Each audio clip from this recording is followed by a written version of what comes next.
When you're sleeping, you're at your most vulnerable. Imagine discovering that the person who's been lying next to you for years has been slowly poisoning your body. This was my reality for 7 years. Good afternoon, my dears. My name is Eleanor Miller, and I'm 83 years old. Today, I'm going to share a story I've kept silent for decades.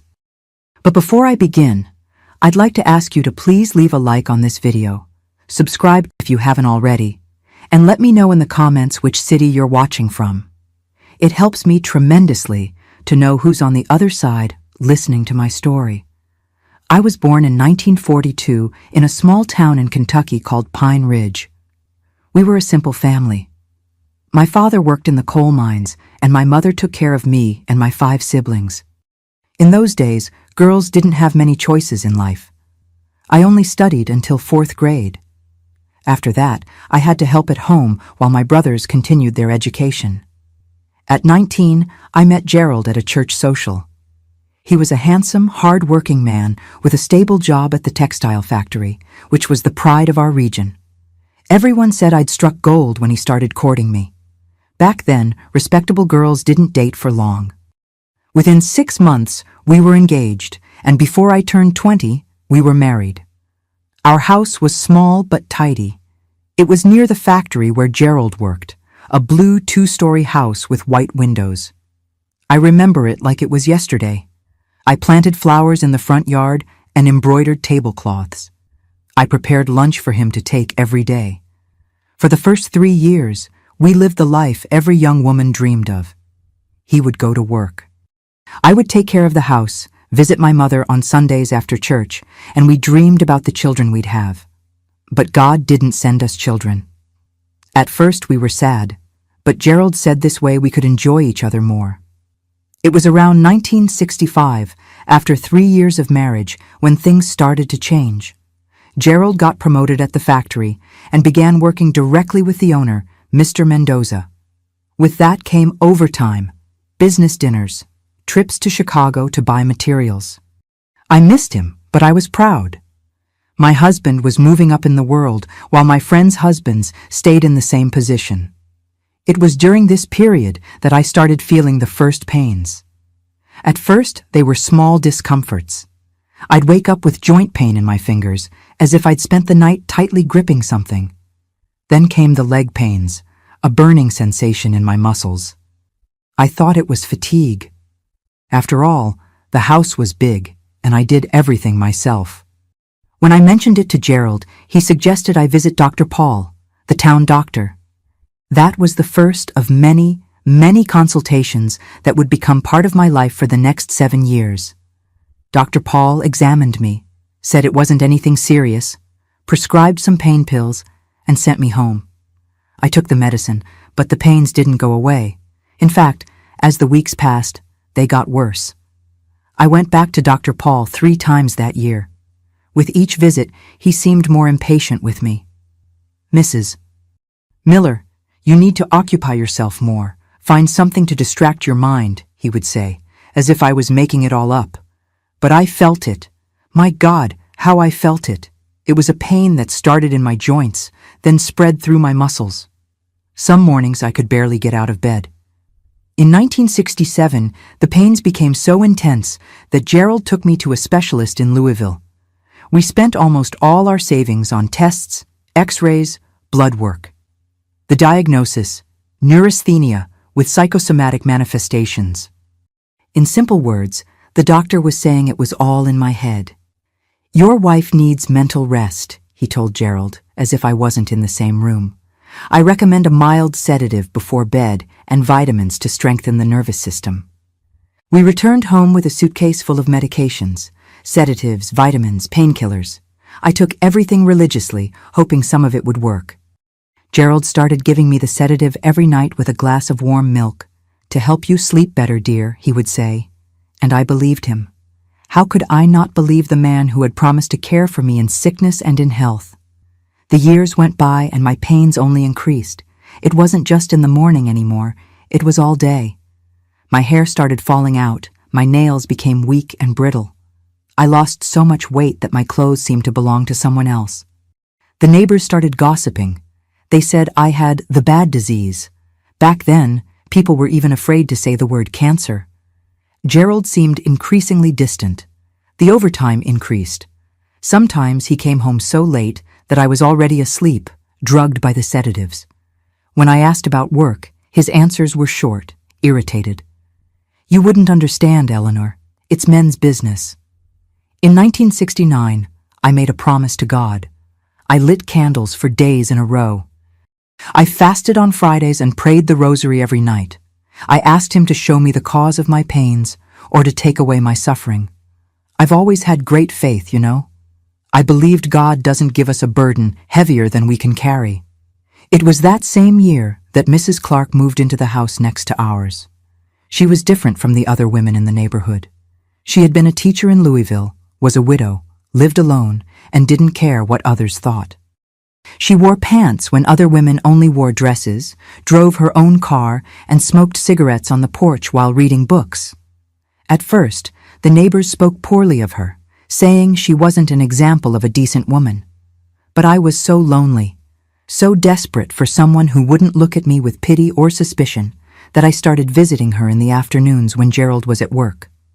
Mrs. Clark listened to me, really listened, without interrupting, without judging. She was the first person who didn't doubt my pains, who didn't suggest it was all in my head. On the contrary, she asked questions, took notes on my answers, and seemed genuinely interested in solving the mystery. "Eleanor," she asked me one day, "have you noticed any pattern in your pains? Do they get worse at any specific time or after eating something?" No one had ever asked me that before. I started paying more attention, making notes like Mrs. Clark suggested, and that's how I noticed. The pains were always worse on the mornings after Gerald came home late from work. On days when he arrived at the normal time, I woke up feeling better. I could at least get up without as much suffering. When I mentioned this to Mrs. Clark, I saw something pass through her eyes, a shadow of concern, perhaps even fear. She invited me inside, closed the living room curtains as if afraid someone might see us talking, and sat down close to me. "Eleanor, forgive me for asking, but do you completely trust your husband?" I was shocked. How could she suggest such a thing? Gerald might be distant, yes, tired from work, irritated with my illness that never went away, but to think that he wasn't impossible. "Mrs. Clark, Gerald may have his flaws, but he's a good man. He takes me to doctors, pays for the medicines, takes care of me." She didn't insist, but she didn't seem convinced either. Before I left, she held my hands in hers and said something that would change my life forever. "Tomorrow, don't take the sedative he gives you. Pretend you took it. Hide the pill, lie down, and pretend to sleep. See what happens." I went home disturbed. How could Mrs. Clark suggest something like that? It was crazy. It was. And yet, the seed of doubt was planted. That night, when Gerald brought me the sedative with the milk, I observed him with different eyes. Was there something in his gesture, a kind of disguised anxiety I had never noticed before? Or was Mrs. Clark's suspicion affecting my judgment? I took the medicine as always, but the following night I gathered all my courage. When Gerald brought me the glass of milk with the pill, I brought it to my mouth but didn't swallow. I hid the pill in my closed hand, drank the milk, and wished my husband good night. I lay down with my back to him, my heart beating so hard I was afraid he might hear it. When I noticed Gerald was breathing deeply, I got up silently and went to the bathroom. I threw the pill in the toilet. I returned to bed and pretended to sleep, but stayed alert with my eyes half closed. Around midnight, I felt Gerald moving beside me. He got up carefully, watched to see if I was really sleeping, and then left the room. I heard his steps going down the stairs, heading toward the kitchen. What could he be doing? I got up silently and followed him, keeping to the shadows. Through the crack in the kitchen door, I saw something I'll never forget as long as I live. Gerald was standing by the cabinet where we kept the cleaning products. He took out a small bottle without a label and with great care dropped a few drops into a cup, the same blue cup I used every morning for my coffee. I retreated in horror, trying not to make noise, I went up the stairs as silently as possible. I returned to bed and covered myself, trembling, not from pain, but from fear. What was in that bottle? What was Gerald putting in my food? Could it be possible that the man with whom I had shared my life for 7 years was poisoning me? The night was long. I pretended to sleep when Gerald returned to bed. The next morning, when he left for work, I ran to Mrs. Clark's house. I told her what I had seen, tears streaming down my face. She didn't seem surprised, just deeply sad. "We need proof, Eleanor, something we can show to the authorities." It was then that Mrs. Clark told me about her son, who lived in the city. He was an amateur photographer. He had a modern camera that could take photos even in low light.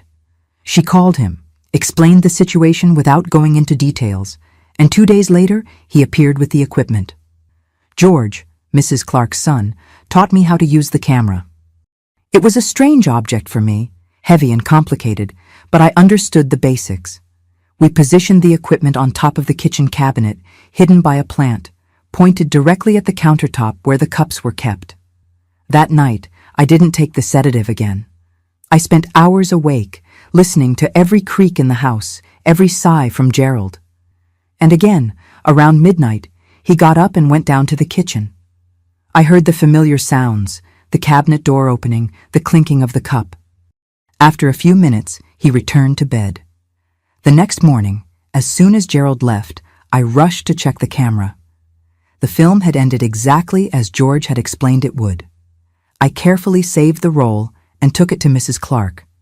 She said George would return on the weekend to develop the photos in an improvised lab at her house. Those 3 days of waiting were the longest of my life. I continued pretending to take the sedatives, pretending nothing had changed, while inside I was dying a little each time Gerald kissed me in the morning before leaving for work. When George finally developed the photos, the truth was there in black and white, impossible to deny. Gerald, my husband, the man who had sworn to love and protect me, was putting something in my cup. In one of the photos, you could clearly see the bottle in his hand, the drops falling into the liquid. Mrs. Clark suggested we take the photos to a pharmacist friend in Louisville, someone trustworthy, who could help us identify what that substance might be without alerting Gerald. I agreed, desperate for answers. Mr. Mendez, the pharmacist, examined the photos with a magnifying glass. After much analysis, he told us that, judging by the shape of the bottle and my symptoms, it could be some kind of diluted rat poison, not enough to kill at once, but sufficient to slowly deteriorate the body, causing chronic pain and progressive weakening. If you continued consuming this for a few more years, he told me, you would probably experience kidney or liver failure. It would be a seemingly natural death, without raising suspicions. I left Mr.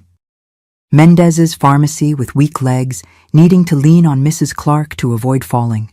Poisoning. My own husband was slowly poisoning me day after day for years. The pain I felt at that moment wasn't physical. It was a wound in my soul that seemed bottomless. Why? It was the only question hammering in my mind. Why would Gerald do this to me? I had been a good wife. I kept the house immaculate. I never complained when he came home late. I took care of his clothes. I prepared his favorite meals, even on days when I could barely stand because of the pain. What reason could he have for wanting to watch me die slowly? We returned to our town the same day. Throughout the entire bus ride back, I looked out the window without really seeing the landscape. I felt like I was in a nightmare, one of those you try to wake up from but can't. Mrs. Clark held my hand. Sometimes she would say something I couldn't process. The world had lost its meaning. When we arrived, it was already night. Gerald would be at home waiting for me, probably with a sedative and glass of milk ready.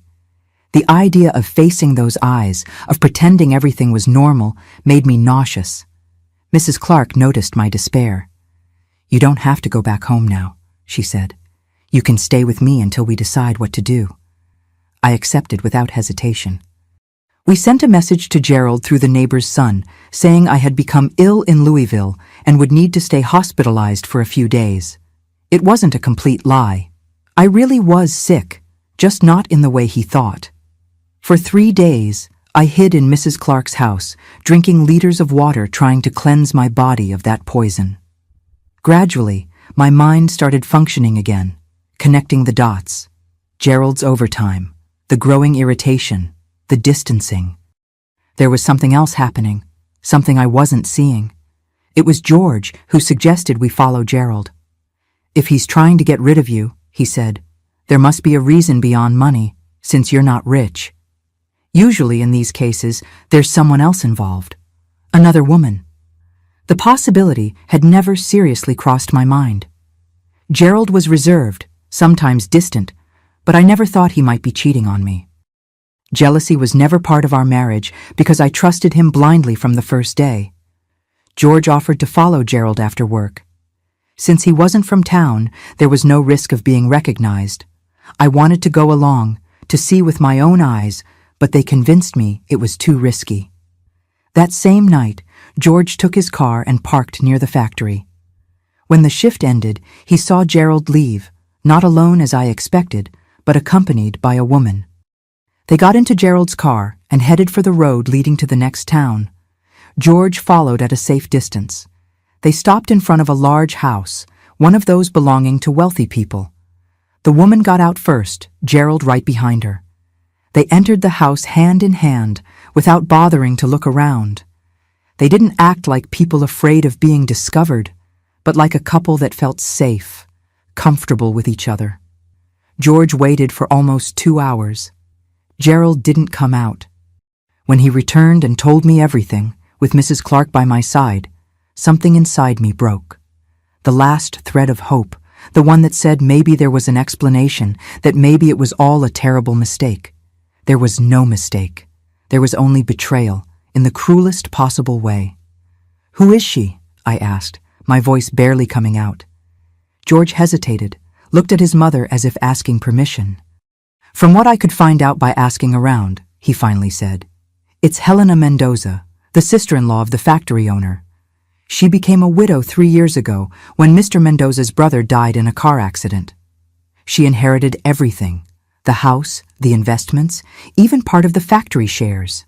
Helena Mendoza. I knew her by sight from Sunday masses and town events. An elegant, sophisticated woman, about 10 years older than me. The kind of woman who seemed to belong to another world. Fine clothes, jewelry, hands that had never washed a pot, the opposite of me with my short nails, rough hands from housework, simple dresses I made myself. And now? I asked, more to myself than to them. What do I do with this information? It was Mrs. Clark who responded, with that firmness I so admired. Now you decide whether you want to confront your husband or go directly to the police with the evidence we have. The police. Until that moment, I hadn't really considered involving the authorities. In my mind, I was still dealing with a marriage problem, not a crime. But it was exactly that, a crime. Gerald was trying to kill me. If we go to the police, argued George, we need to be sure the evidence is sufficient. Photos of someone dropping something into a cup might not be enough. He could say it was medicine, vitamins, anything. He was right. We needed more. And so, against all my self-preservation instincts, I decided I would go back home, confront Gerald, somehow record his confession, and then be free of him forever. Mrs. Clark and George tried to dissuade me.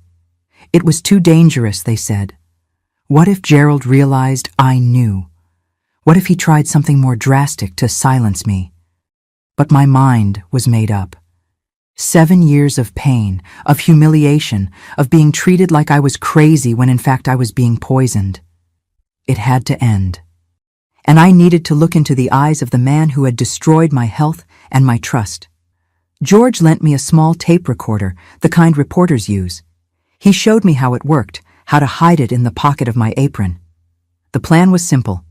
I would return home saying I'd been discharged from the hospital, act normally, and at the right moment, confront Gerald with what I knew. I returned home on a Friday afternoon. Gerald wasn't there. Friday was overtime day. I now understood what that meant. I took advantage to search the house, looking for the poison. I found the bottle hidden at the back of the kitchen cabinet behind the cans of food. It had no label, just a colorless liquid that looked like water. I didn't dare open it to smell. I put it back exactly where it was. I prepared dinner like I did every Friday. Rice, beans, steak with onions. His favorite food. I set the table, took a long shower, put on a clean nightgown. It would be the last night I would sleep under the same roof as that man. This certainty gave me a strength I didn't know I had. Gerald arrived after 9, smelling of expensive cologne. He seemed surprised to see me standing in the kitchen, apparently recovered. "Eleanor, I didn't expect to find you at home." His voice tried to sound casual, but there was something strange in it. Perhaps concern, perhaps fear. "The doctor said it wasn't anything serious," I replied, forcing a smile.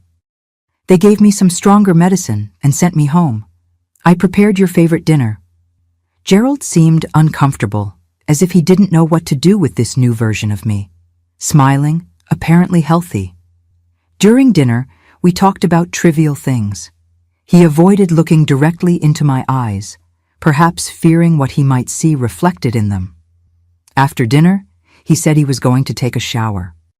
I heard the shower running and took the opportunity to turn on the recorder in the pocket of my apron. My heart was beating so hard I feared it might be heard on the recording.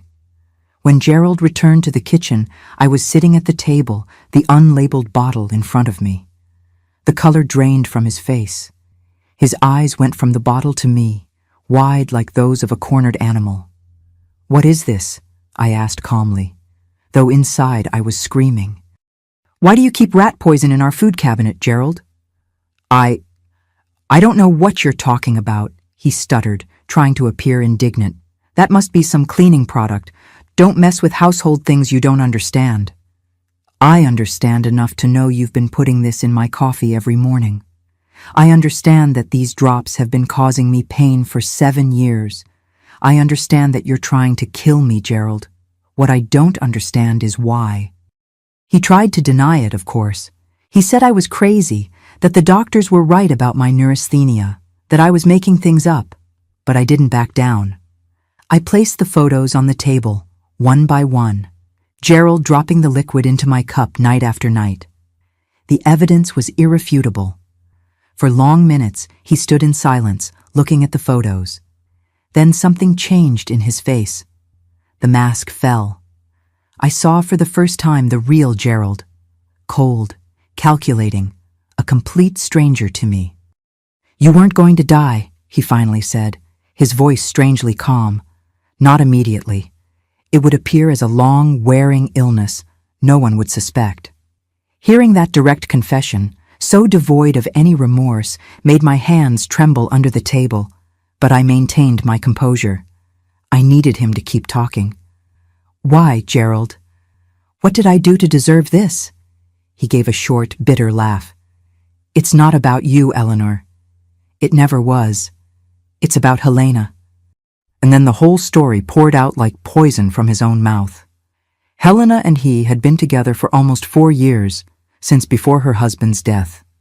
They planned to be together, but divorce at that time was practically impossible. Expensive, scandalous. It would mean he'd lose his job at the factory, be rejected by the community. The death of Helena's husband was convenient. It opened a door. Only one obstacle remained. Me. "Helena suggested it would be easier if you simply weren't in the way anymore," he said, now speaking freely, as if a weight had been lifted from his shoulders. "Her brother was a pharmacist. He knew substances that leave no trace. We started with small doses to see how your body would react. The idea was to gradually increase until your system couldn't take it anymore." Every word was a stab. This man with whom I'd shared my bed, my dreams, my youth, had coldly conspired to take my life. And why? To be with a rich woman, to move up in the world, to avoid the scandal of a divorce. And the pain? Did you know how much I suffered? "Of course I knew," he replied, and there was almost a sick pride in his voice. "But it was a necessary evil.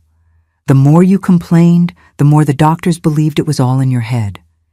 When you finally died, everyone would say it was stress, weak nerves, anything but the truth. The recording continued, capturing every word of that monstrous confession. I knew I had enough to take to the police, to ensure Gerald would pay for his crimes. But there was still one question consuming me. Did you ever really love me? Or was it all a lie from the beginning? Gerald seemed to consider the question for a moment, as if he were really making an effort to remember if there had been any real feeling for me. In the beginning, maybe, he finally said. You were pretty, young, would make a good wife, but then I met Helena. She's different, Eleanor. She understands my value, knows what I'm capable of. With her, I can be someone important, not just another factory worker. At that moment, looking at that man I no longer recognized, I felt something strange happen inside me. The fear, the pain, the confusion, all of it began to give way to a cold, controlled anger, a determination I had never felt before. I understand, I said simply, rising from the table. I think we have nothing more to talk about. Gerald looked at me, confused by my calm reaction. He expected tears, hysteria, pleading. He didn't expect this composed woman who was now putting the photos back in her purse. What are you going to do? He finally asked, a tone of concern entering his voice. You're not going to tell anyone, are you? No one would believe you anyway. Everyone thinks you're crazy. We'll see, I replied, walking toward the door. Now, if you'll excuse me, I need fresh air. I walked out the front door without looking back, the recorder still working in the pocket of my apron. I walked straight to Mrs. Clark's house, where George was waiting for me. They listened to the recording in silence, their faces pale with horror. This is more than enough, George said when the tape ended. Let's go to the police station right now.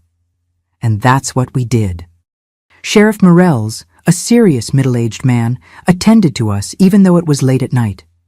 He listened to the recording twice, examined the photos carefully, and then looked at me with an expression that mixed compassion and indignation. Mrs. Miller, he said, I've never seen anything like this in all my years in law enforcement. You're lucky to be alive. We're going to arrest your husband right now before he tries to run away or do something worse. 2 hours later, Gerald was behind bars. The news spread through the town like wildfire. The scandal he so feared became even bigger than a simple divorce would have been. Helena Mendoza disappeared from town that same night, leaving behind a closed house and many unanswered questions. In the days following Gerald's arrest, my life turned upside down. You can't imagine what it's like to wake up one morning and discover your entire world was a lie. The marriage I thought was imperfect but real was just a facade for a terrible plan. The man with whom I shared a bed for 7 years had conspired to kill me slowly. It's a type of betrayal that corrodes the soul, that makes you question every memory, every moment you thought was beautiful or special. The entire town was talking about the case. It was the biggest scandal Pine Ridge had ever seen. When I walked down the street, conversations would stop. Eyes would follow me. Some were compassionate, others filled with morbid curiosity, as if I were a circus attraction. There goes the woman whose husband tried to poison her, they whispered. I heard them, even when they pretended I wasn't there. The worst were the malicious comments. She must have done something to deserve it, said some. If she'd been a good wife, her husband wouldn't have needed to look at another woman, the church ladies whispered, as if there were some justification for trying to take someone's life, as if it was my fault for being the victim of such cruelty. Gerald's family was the one that hurt me the most. His parents, who had always treated me like a daughter, completely turned their backs on me. Mr. Anthony, my father-in-law, went so far as to say loudly in the town bar that I had made it all up to get revenge because I discovered Gerald had a mistress, that the photos were forged, that the recording had been manipulated. The pain of betrayal doubled when those I considered family chose to believe the monster instead of the victim. On the other hand, I received support from unexpected places. Mrs. Clark, of course, became my pillar. Without her and George, I might not be here today to tell this story. But there were also other people, neighbors who barely greeted me before now brought food, ladies from the church who organized a campaign to help me financially while the process was ongoing. Dr. Paul, the doctor who for years had said my pains were psychological, came personally to ask for forgiveness. I saw tears in the eyes of that man who had always seemed so cold and distant. "I failed as a doctor and as a human being," he said, his voice breaking. "I should have investigated more. I should have really listened to you." That apology was important, but it didn't erase the years of suffering, the sleepless nights, the wrong diagnoses, the suspicious looks. Nothing could erase that. Still, I accepted his words. Forgiveness, I learned over time, isn't for the other person. It's for ourselves, so we don't carry the weight of resentment. Gerald's trial took place 6 months after his arrest. They were terrible days in court, having to relive every moment of that nightmare, hearing his lawyers trying to discredit my testimony, suggesting I had mental problems, that I had made it all up out of jealousy or revenge. But the evidence was irrefutable. The photos, the recording, the bottle of poison found in our house, the tests that finally confirmed the presence of toxic substances in my body. All of this weighed against him. The testimony of the pharmacist from Louisville was decisive, explaining in detail how the poison worked, how the symptoms corresponded exactly to what I had suffered for years. Helena Mendoza never appeared to testify. They said she had fled abroad, taking with her the fortune of her deceased husband. Other rumors suggested she was hiding on some farm in rural Tennessee, protected by influential relatives. I never knew the truth, and with time, it ceased to matter. She was as guilty as Gerald, but my focus was on healing, not pursuing revenge. Gerald was sentenced to 15 years in prison for attempted qualified homicide. When they heard the sentence, his parents finally seemed to comprehend the gravity of what their son had done. I saw his mother collapse into her husband's arms, her face contorted in an expression of pain so deep that for a moment I felt sorry for her. They too were victims, in a way. Victims of their own son, of the upbringing they gave him, of the choices he made. With the end of the trial came the inevitable question: what to do now? I was 27 years old, with health debilitated by years of poisoning, without a husband, without a house, which was sold to pay the lawyers, without prospects for the future. Pine Ridge, the town that had been my home for my entire life, now seemed like a prison of curious looks and painful memories. It was Mrs. Clark again who showed me a way. "Come with me to Louisville," she suggested. "I'm going back to teach there. You can stay with me until you get established, start a new life where no one knows your story." The idea of leaving everything behind was both frightening and liberating. What would I do in a big city, without education, without a profession, knowing no one except Mrs. Clark? But the alternative, staying in that town where every corner reminded me of Gerald, where people looked at me with pity or suspicion, seemed even worse. In August 1970, I boarded a bus to Louisville, carrying only 2 suitcases with clothes and a few personal objects I managed to save from the house sale. My mother cried at the bus station. My father stood in silence, holding back tears as men of that generation were taught to do. I promised to visit, to write, to keep in touch. Deep down, we all knew it was a more definitive goodbye than we would have liked to admit. The first months in Louisville were a shock. The noise, the crowds, the fast pace, everything so different from quiet Pine Ridge. I shared a small apartment with Mrs. Clark in the Highlands neighborhood, near the school where she taught.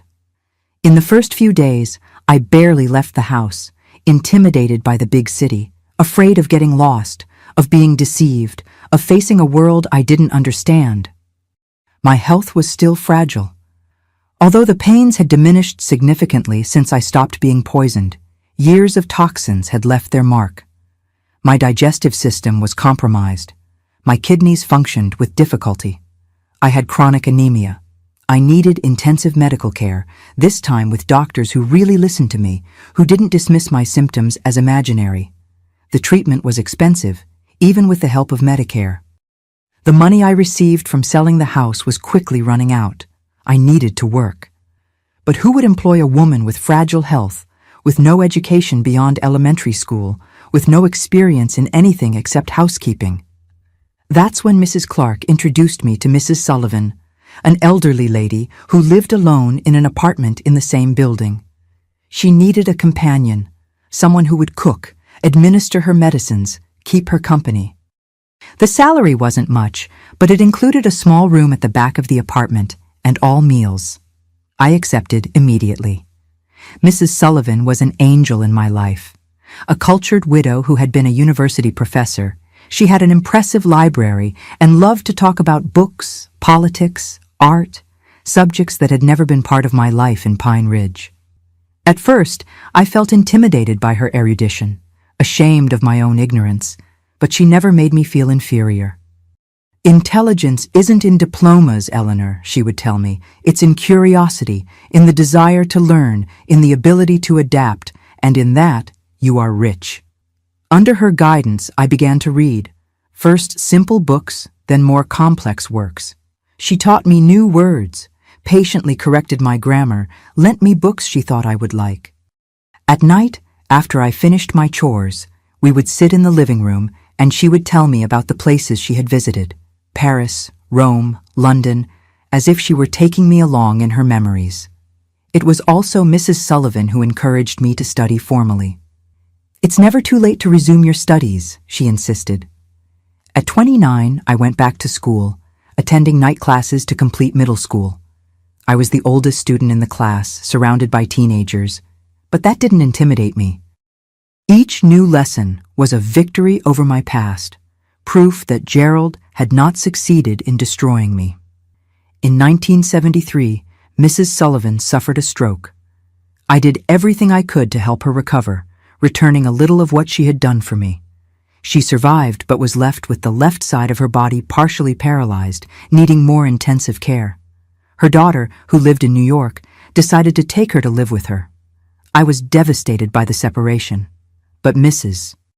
Sullivan made sure to leave me a gift before departing. She paid in advance for a professional sewing course for me. "You have skilled hands and an eye for detail," she said. "You will be an excellent seamstress." The course lasted 6 months. I learned to make patterns, to work with different fabrics, to create custom pieces. I discovered I had a natural talent that I had never explored. In Pine Ridge, I sewed out of necessity, making patches and simple pieces. Now I was creating elegant dresses, well-cut suits, pieces that people admired and for which they were willing to pay well. Upon finishing the course, one of the instructors offered me a job in her atelier downtown. The salary was modest, but tips and commissions made up for it. For the first time in my life, I was earning my own money, doing something that gave me pleasure and recognition. With Mrs. Sullivan's departure, I needed to find a new place to live. I found a small studio apartment in the Germantown neighborhood, a simple but clean place that I could afford with my new salary. It was a space all my own, earned through my work. Feeling the keys in my hand that first day was one of the greatest joys I've ever experienced. Finally, after so much suffering, I was building something solid, something no one could take away from me. The following years were ones of hard work and constant learning. I continued studying at night. I completed high school in 1975. My health gradually improved. The pains still appeared occasionally, but they were shadows of what they had been. The doctors said it was a miracle I hadn't been left with more serious sequelae after years of poisoning. At the atelier, I gained a reputation for meticulousness and punctuality. Clients began to specifically ask for me, to recommend my work to friends. In 1976, the owner of the atelier offered me a partnership.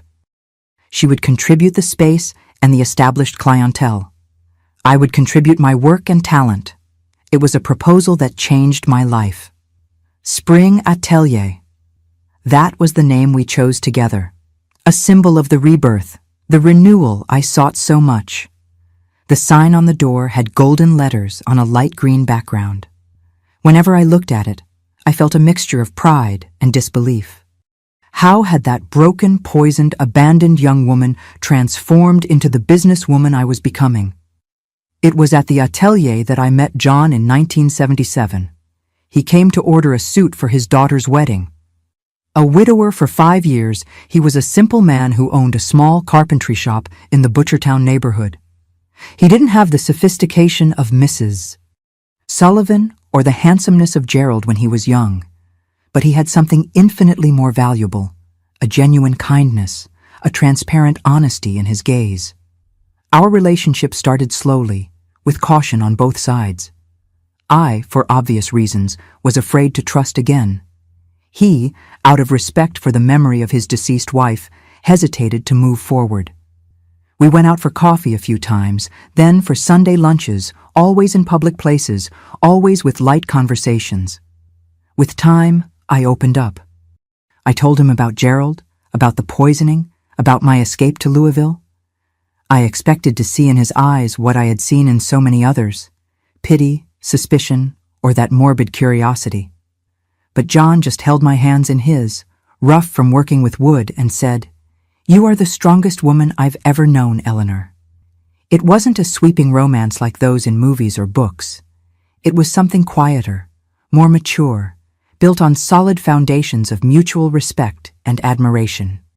John courted me in an old-fashioned way. Flowers, little notes left at the atelier, small gifts made by his own hands, a scissor holder carved from wood that I keep to this day, a sewing box with my name engraved on the lid, a footstool for me to rest my feet while working. In 1978, I accepted his marriage proposal. The ceremony was simple, in the neighborhood church, with few guests, friends I had made in Louisville, some of John's relatives, Mrs. Clark and George, who came especially for the occasion. My parents couldn't attend. My father had passed away the year before. My mother was too elderly to travel. At 38, I was starting a new life with a man who valued me for who I was, not for what he could extract from me. A man who knew my past and didn't use it against me, who admired my strength instead of trying to break it. John had his own house, small but cozy, with a yard where he cultivated a garden. I moved there after the wedding but maintained my partnership in the atelier. He never suggested I stop working, never saw my independence as a threat. On the contrary, he took pride in my successes, took friends to visit the atelier, spoke with admiration about my wife, the most sought-after seamstress in the neighborhood. In 1979, at 39, when I had given up on the idea of being a mother, I discovered I was pregnant. It was a surprise for both of us. A wonderful surprise, but also frightening. The doctors warned me about the risks, considering my age and my history of health weakened by poisoning, but I decided to go ahead with all possible precautions. The pregnancy was difficult, with several hospitalizations and absolute rest in the last months. John was by my side at every moment, caring for me with a devotion I had never experienced. In May 1980, our daughter Marianne was born, a miracle of 6 pounds 3 ounces who came into the world determined to live, despite all the odds against her. Looking at that perfect little face, feeling her tiny hands grabbing my finger, was the definitive cure for all the wounds Gerald had left in my soul. I finally understood that I had won. Not just survived, but completely won. I had a job I loved, a husband who respected me, a healthy daughter. I had built a life that years before would have seemed impossible. Marianne brought a completely new light to our lives. In the first years after her birth, I reduced my hours at the atelier to be more present. John adjusted his schedule at the carpentry shop so we could take turns caring for the baby. It wasn't common at that time, the early 80s, to see such a participatory father. The neighbors commented, some with admiration, others with that typical suspicion of those who don't understand what deviates from traditional patterns. A man taking care of a baby? In my time, that didn't exist, said the more conservative ones. But John didn't care about comments. He had lost the chance to see his older daughter grow up because he worked too much and wouldn't make the same mistake with Marianne. Our daughter grew up surrounded by love and an example of partnership. From an early age, she showed a curiosity and intelligence that filled us with pride. By 4, she already knew how to read. By 6, she wrote small stories that John bound in covers carved by himself. At the atelier, she would sit quietly in a corner, drawing dress models that, according to her, modern princesses would wear. In 1985, something happened that shook our little family.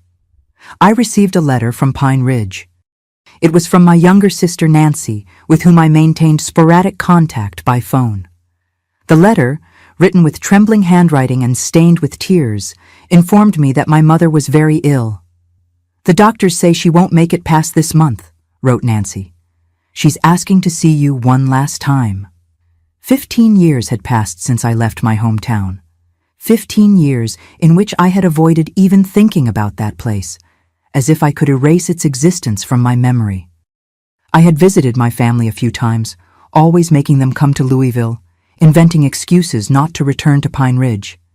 The idea of seeing those streets again, those people, the house where I was poisoned for years, caused me a dread beyond rational. But now, my mother was dying. How could I deny her this last request? How could I let her go without saying goodbye, without her meeting her granddaughter, without making peace with the past that had separated us? John, as always, was my rock. "We'll go together," he said simply. "You, me, and Marianne. We'll face this as a family." The journey back to Pine Ridge was the most difficult I've ever made in my life. With each mile the bus advanced, I felt my stomach contract, my breathing get shorter. I held John's hand so tightly that my fingers turned white, while Marianne, then 5 years old, slept peacefully on the seat beside me, oblivious to the turmoil agitating her mother. Pine Ridge had changed little since my departure. Some new houses, a renovated square, a TV antenna on the hill, but the essence remained the same.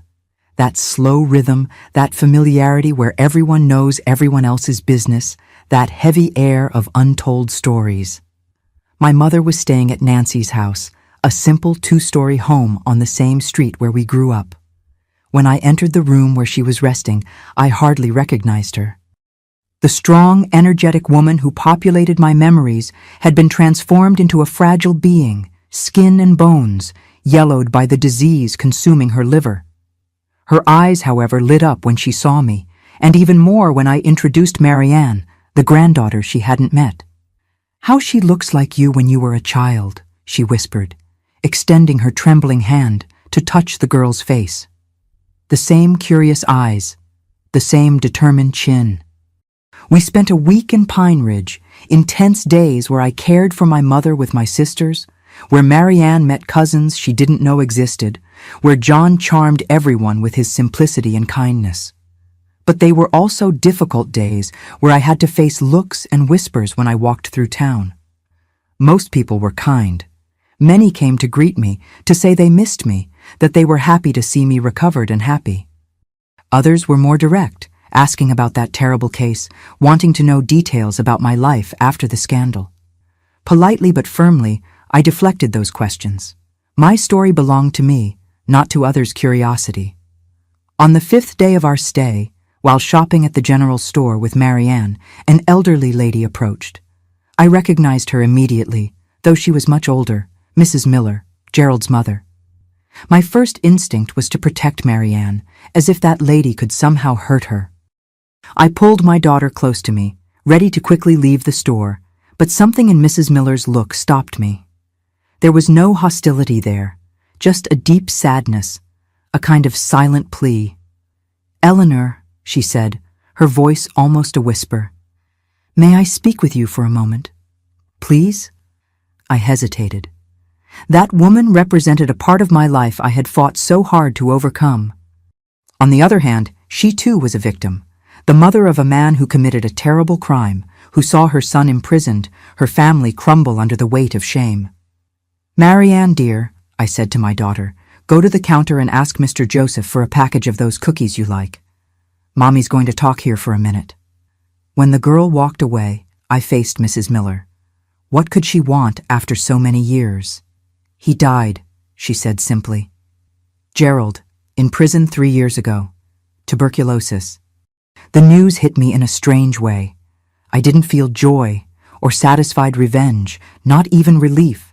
Just a kind of emptiness, as if finally closing a chapter that should have been ended long ago. "I'm sorry for your loss," I replied. And it was true. As monstrous as Gerald had revealed himself to be, he was still the son of that broken woman in front of me. "Before he died," she continued, "he asked me to tell you something if you ever came back to town. He regretted it, Eleanor, not at the beginning, but with time. He said what he did to you was unforgivable, that he understood if you hated him forever." Tears streamed down the wrinkled face of Mrs. Miller. She wasn't just crying for her lost son, but for everything that could have been and wasn't, for all the lives destroyed by terrible choices. "I don't hate your son, Mrs. Miller," I said after a moment of silence. "I don't hate him anymore. Hating would be staying tied to him, to the past.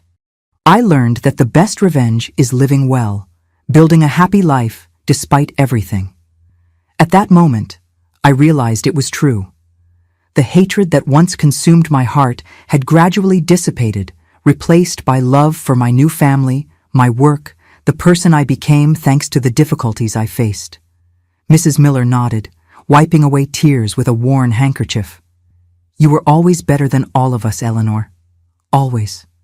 She looked at Marianne, who was returning with a smile and the package of cookies. "Your daughter is beautiful. She has your eyes." "Thank you," I replied. And then, in an impulse I didn't completely understand myself, I added, "Would you like to meet her? Formally, I mean." I don't know who was more surprised by my invitation, Mrs.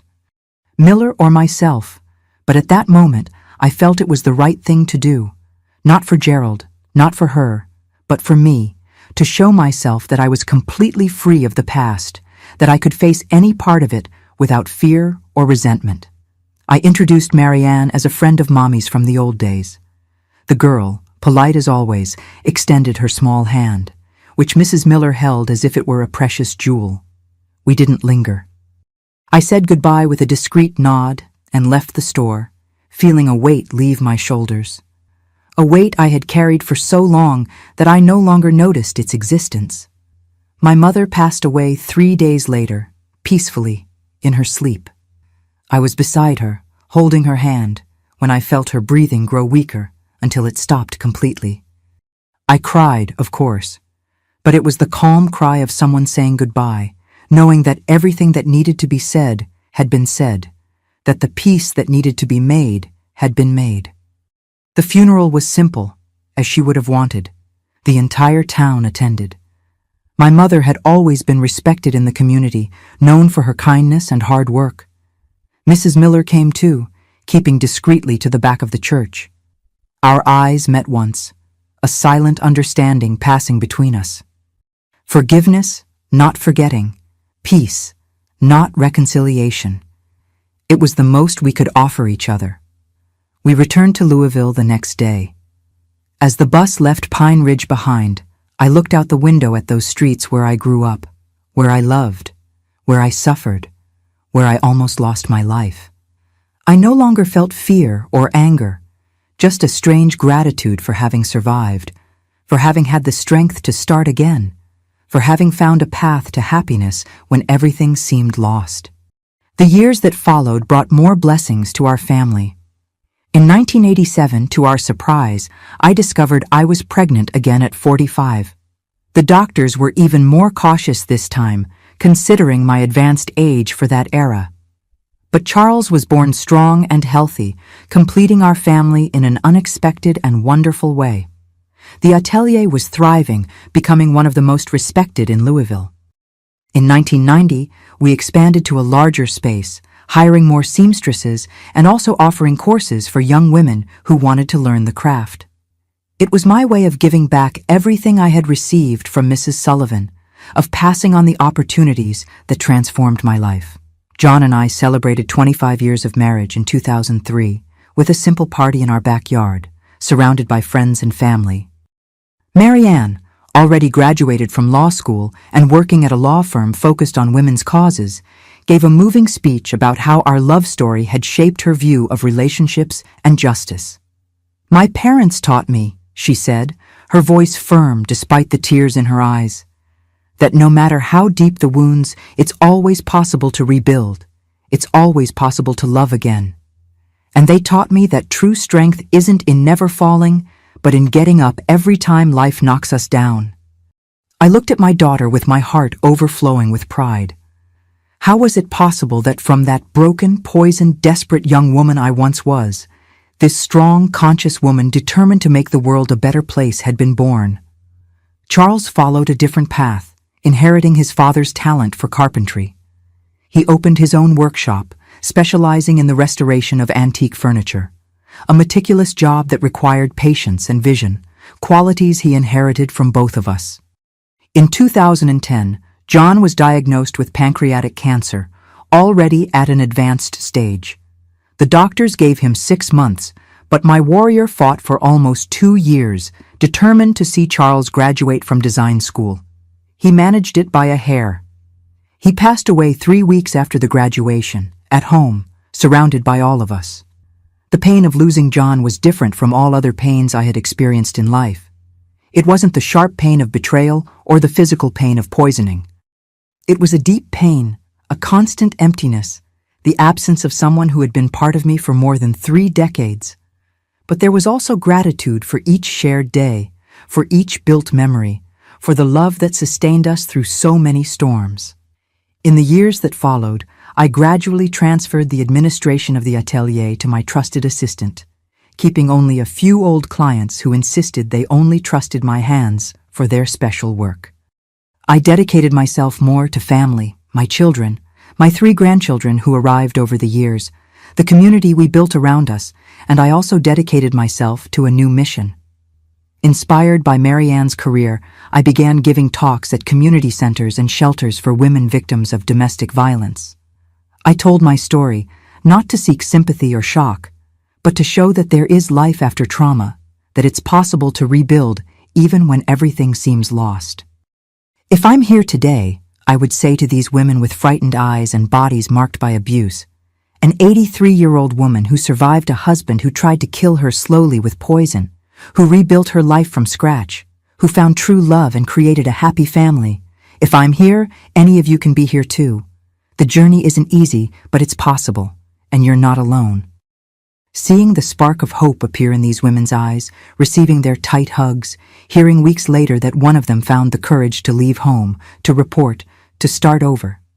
There are no words to describe what this means to me. Today, at 83, I look back and see a life that was worth living. A life marked by pain, yes, but also by rebirth, by unlikely victories, by love found in the most unexpected circumstances. The physical pains from those 7 years of poisoning never completely disappeared. On damp days, my joints still protest, reminding me of the poison that once ran through my veins. But these pains are now only distant echoes. A part of my story that doesn't define who I am, but helped shape the woman I became. You must be wondering what happened to Helena Mendoza, the woman for whom Gerald was willing to kill me slowly. For many years, I knew nothing about her. It was as if she had disappeared from the face of the earth after the scandal. Some said she had fled abroad, others that she was hiding on some relative's farm in the countryside. To be honest, I didn't care. I had closed that chapter of my life and moved on. But in 2015, when I had already turned 73, I received an unexpected call that reopened wounds I believed had healed forever. It was a journalist from a major national magazine. She was preparing a special article on crimes of passion that marked small-town America in the 60s and 70s and had found references to my case. My first instinct was to refuse the interview. Why relive that nightmare? Why expose my pain again to satisfy others' curiosity? But Marianne, always sensible, made me see it from another angle. "Mom," she said, "think about how many women might be going through similar situations right now. Your testimony might give someone the courage to ask for help before it's too late." That touched my heart. If my story could save a single life, it would be worth telling it again.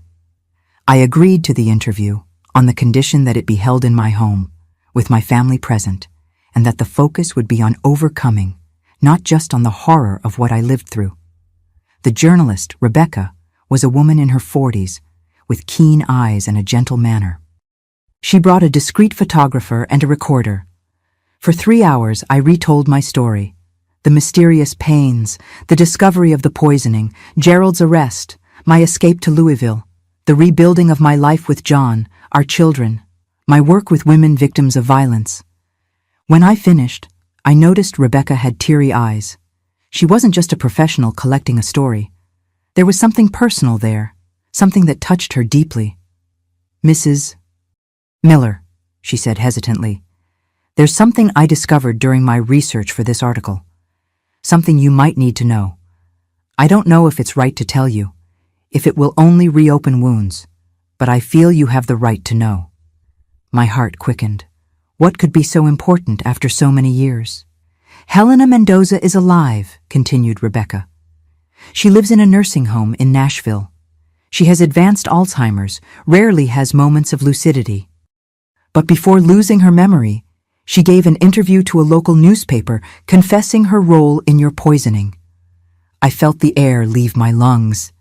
Helena, the name I had tried to forget for decades, the woman who, along with Gerald, planned my slow and painful death. "What did she say?" I asked, my voice almost a whisper. Rebecca hesitated, looking at Marianne as if asking permission to continue. My daughter nodded, putting her hand on mine in a gesture of support. "She confirmed everything you already knew, the affair with Gerald, the plan to eliminate you slowly. But she revealed something more, something that was never mentioned at the trial." Rebecca paused as if searching for the right words. "Helena claimed that it wasn't her who had the idea of poisoning. According to her, it was Gerald who suggested it first. He had done it before with his first wife. The shock was like a punch to the stomach. First wife? Gerald was never married before me. He was, Mrs. Miller, in Nashville for less than a year. The young woman died of a mysterious illness that doctors couldn't diagnose. No one suspected anything at the time. Months later, he moved to Pine Ridge, where he met you." My mind was spinning. Gerald had been married before, had killed before. I wasn't the first victim, just the first who survived to tell the story. "Why did this never come up during the trial?" asked Charles, who had remained silent until then, but now couldn't hide his indignation. "It was a different time," explained Rebecca. "Records weren't digitized, information didn't circulate like today, and Helena kept this secret until shortly before completely losing her memory." I remained silent, absorbing the impact of that revelation. It wasn't just about me. There was another woman, young like I had been, whose name I didn't even know, who had her life taken by the same man in the same cruel way.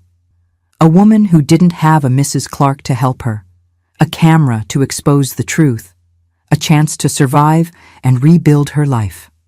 "I'd like to visit Helena," I said finally, to the surprise of everyone in the room, including myself. "Is that possible?" Rebecca seemed disconcerted for a moment. "Well, yes, I can check with the nursing home. But Mrs. Miller, she probably won't recognize you or remember anything that happened. The Alzheimer's is at an advanced stage." "It doesn't matter," I replied. "I'm not looking for confrontation or confessions. I just need to see for myself to definitively close this chapter." 2 weeks later, accompanied by Marianne and Rebecca, I entered the Pine Creek Nursing Home in Nashville. It was a clean, well-kept place with flowering gardens and attentive staff. Helena was in a wheelchair in the solarium, covered by a blanket despite the heat, staring at nothing. I don't know what I expected to feel when seeing that woman who once conspired to kill me. Hatred, fear, triumph at seeing her reduced to that state. But when I approached and saw her empty eyes, her fragile body, I felt only a deep sadness. Not for me, not for what I suffered, but for the futility of it all. 2 lives destroyed, that of Gerald's first wife and mine. For what? For money? For status? For a passion that certainly didn't last? Helena looked at me without seeing me, without any sign of recognition. Her eyes, once so calculating according to Gerald, were now opaque. absent. The nurse said she rarely spoke, that she spent her days like this, lost in a world only she knew. "Helena," I said softly, sitting beside her. "It's Eleanor." There was no reaction, no movement of recognition, no spark in her eyes, just emptiness. "I came to say I forgive you," I continued, the words coming spontaneously. "Not for your sake, you probably don't even understand what I'm saying now, but for mine, to be able to move on completely in peace." I touched her wrinkled hand, cold despite the heat of the day.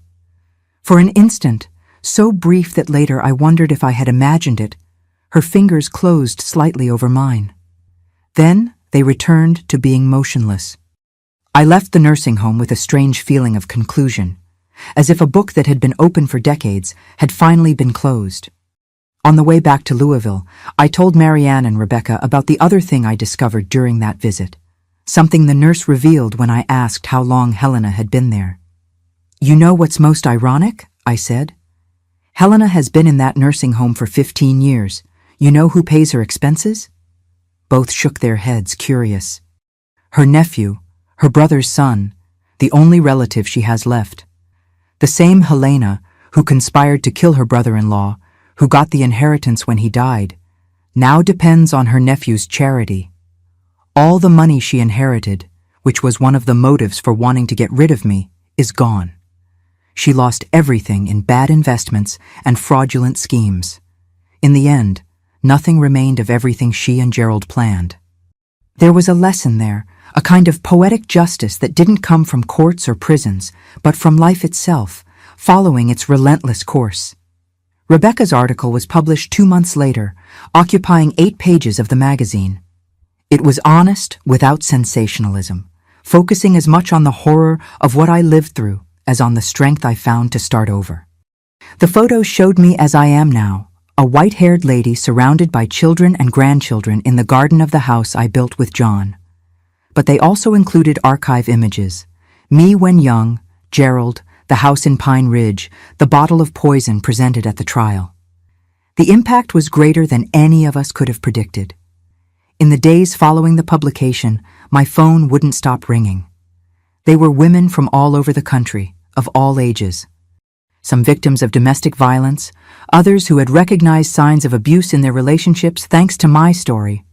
Some simply touched by what they read and wanting to express solidarity. A week after publication, Rebecca called me, emotional. "Mrs. Miller, I need to tell you something incredible. A woman from Portland contacted the editorial office after reading your story. She's going through something very similar. Unexplained pains for years, doctors saying it's psychological, a husband who's always present when she takes medicines. After reading about you, she became suspicious and installed hidden cameras. She caught her husband putting something in her food. He was arrested yesterday."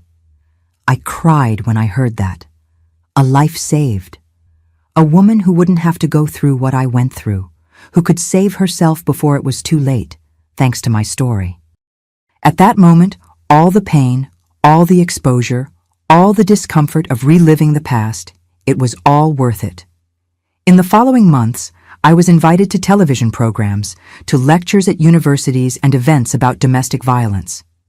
I always refused TV appearances. I never liked the spotlight, but I accepted some invitations to speak directly to women who needed to hear that there was hope beyond abuse. At one of these talks, in a community center in a peripheral neighborhood of Louisville, a young woman of no more than 20 approached me after my speech.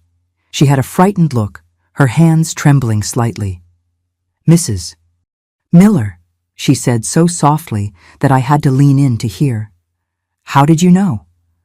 How were you certain it wasn't your imagination, that you really were being poisoned?" I looked into the eyes of that girl and saw the fear, the doubt, the confusion that had once been my constant companions. I saw myself decades ago questioning my own sanity because everyone around me said I was making things up. I took her hands in mine, as John had done with me so many years ago, and said the words she needed to hear. "Trust your body, my dear. It knows when something is wrong, even when everyone says otherwise, and you're not alone. We'll help you discover the truth, whatever it may be." That young woman, Amy, was indeed being poisoned, not by her husband or boyfriend, but by her own mother, who was putting small doses of rat poison in her food. A case of Munchausen syndrome by proxy, the psychiatrists explained later. The mother poisoned the daughter to then care for her, receiving attention and sympathy for her devotion. Amy was just the first of many. Over the years, my story became a beacon for women in similar situations. I was invited to help create protocols for hospitals, guiding doctors to be alert to signs of intentional poisoning in cases of mysterious illnesses. In 2018, at 76, I received an honor I never imagined. The Eleanor Miller Support Center, a shelter for women victims of violence, was inaugurated in Louisville, a safe place with medical, psychological, and legal support where women could rebuild their lives, just as I rebuilt mine. On the day of the inauguration, cutting the red ribbon alongside the mayor and other authorities, I looked back and saw the path I had traveled. From the broken young woman I was to the strong woman I became. From unexplained pains to complete understanding, from near death to living fully. I also saw the faces around me. Marianne, proud and moved. Charles, silently strong like his father. My grandchildren growing up in a world that, although still imperfect, was beginning to listen to women's voices with more attention. I saw the faces of the women sheltered at the center, marked by suffering, yes, but also by the hope of a new beginning. And I thought about all the other women who had passed through my life. My mother, who taught me resilience. Mrs. Clark, who taught me to question. Mrs. Sullivan, who taught me to dream beyond imposed limitations. The young seamstresses I trained at the atelier, the women who listened to my talks, Amy and so many others who found in my story the strength to save their own lives. I also thought about the men. Gerald, who almost destroyed everything but indirectly gave me the strength to rebuild. George, who risked himself to help a stranger. The sheriff who believed me when few did. And especially John, my safe harbor, who taught me that true love heals, protects, and liberates, never hurts or imprisons. At that moment, under the sun of an autumn afternoon in Louisville, while people applauded and cameras recorded the moment, I felt a deep peace. The girl from Pine Ridge, who dreamed of a simple life as a wife and mother, could never have imagined the path she would follow. The pains, the losses, the new beginnings, the unexpected victories.